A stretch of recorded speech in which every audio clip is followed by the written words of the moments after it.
U23 Indonesia akan tampil dengan kekuatan penuh saat menghadapi Korea Selatan. Setidaknya ada 3 pemain yang memainkan peran penting di laga ini.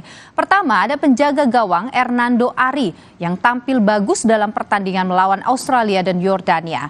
Lalu untuk lini tengah, timnas akan bertumpu pada Nathan Choaon.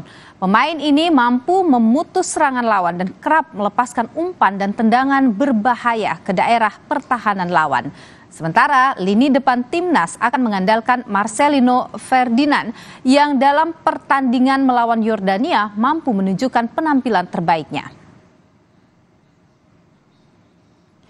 Korea akan turun dengan striker andalan mereka Lee Yong-jun yang saat ini merupakan salah satu top scorer Piala Asia U23 dengan 3 gol. Selain itu ada juga gelandang Jong San-bin yang bermain untuk tim Liga Amerika Serikat Minnesota United. Lalu ada Yoon Ji-sung, ujung tombak dari 21 tahun dari klub Gwangju FC.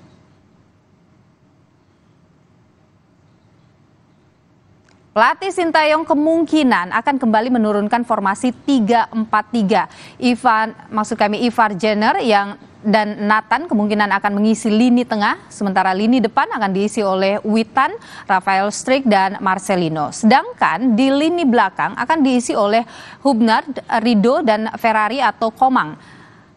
Pratama Arhan dan Fajar Faturrahman akan mengisi posisi sayap kiri dan kanan.